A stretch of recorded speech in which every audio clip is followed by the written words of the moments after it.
जय हिंद प्यारे दोस्तों, कैसे हैं आप सभी। आशा करते हैं सभी लोग स्वस्थ होंगे, मस्त होंगे। चलिए, हमारा आज का टॉपिक है बायोलॉजी का। ये जो है ना, हर एक एग्जाम में आता है ये यहाँ से प्रश्न। तो चलिए इसको जानते हैं मानव शरीर से जुड़े महत्वपूर्ण तत्व। हमारे शरीर से जुड़े महत्वपूर्ण तत्व तंत्र होता है, जो तत्व होता है। आपको ये इसको याद करना है। चलिए जानते हैं। हमारे शरीर में लाल रक्त कण पाया जाता है, जिसके कारण हमारा शरीर का ब्लड लाल रंग होता है। लाल रंग किसके कारण होता है? हीमोग्लोबिन के कारण होता है। जानते हैं लाल रक्त कण। लाल रक्त कण को एरिथ्रोसाइट भी कहा जाता है। लाल रक्त कण को एरिथ्रोसाइट भी कहा जाता है। और लाल रक्त कण कहाँ पे पाया जाता है, कहाँ पर निर्माण होता है? तो अस्थि मज्जा में होता है। अस्थि मज्जा में लाल रक्त कण का निर्माण होता है। इसे एरिथ्रोसाइट भी कहा जाता है। लाल रक्त कण का जीवन काल 120 दिन का होता है। लाल रक्त कण का जीवन काल 120 दिन का होता है। उसके बाद आता है श्वेत रक्त कण। श्वेत रक्त कण को ल्यूकोसाइट कहा जाता है। श्वेत रक्त कण को ल्यूकोसाइट कहा जाता है। इसका जीवन काल 1 से 4 दिन का होता है। बस 1 से 4 दिन में ये खत्म हो जाता है। उसके बाद शरीर के ताप को नियंत्रण कौन करता है? हाइपोथैलेमस ग्रंथि होता है हमारे शरीर में। वे जो है शरीर के ताप को नियंत्रण करता है, हाइपोथैलेमस। उसके बाद मनुष्य की सर्वदाता रक्त समूह किसे कहा जाता है? मनुष्य के रक्त का सर्वदाता समूह किसे कहा जाता है? ओ को सर्वदाता समूह कहा जाता है।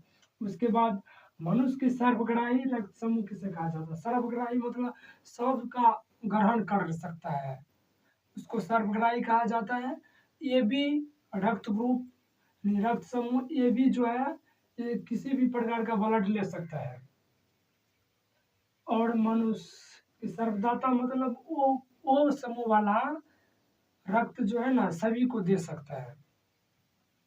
रक्तचाप मापने के यंत्र स्फिग्नोमेनोमीटर होता है। रक्तचाप को मापने का यंत्र स्फिग्मोमेनोमीटर होता है। उसके बाद ब्लड बैंक किसे कहता है? पीलिया को कहते हैं, जिसे एस्पिरिन कहते हैं, उसे पीलिया कहते हैं। चलिए, इतना बात आप सभी को याद ही हो गया होगा। उसके बाद जानते हैं हमारे शरीर में आयरन सर्वाधिक पाया जाता है। आयरन किस चीज में सबसे ज्यादा पाया जाता है? पालक के साग खाइए, आपको विटामिन आयरन की भरपूर मात्रा आपको मिलेगा। उसके बाद भारत में हरित क्रांति के जन्मदाता कौन है? भारत में हरित क्रांति के जन्मदाता कौन है? एम एस स्वामीनाथन को हरित क्रांति का जनक यानी जन्मदाता कहा जाता है। उसके बाद ग्रीन हाउस प्रभाव होता है, कार्बन डाइऑक्साइड गैस को कहा जाता है। सेल्यूलोज सबसे ज्यादा कहाँ बनता है? सेल्यूलोज बना होता है ग्लूकोज का।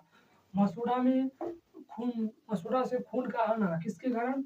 विटामिन सी की कमी के कारण होता है। उसके बाद पितरस कहाँ से निकलता है? लीवर से निकलता है पितरस।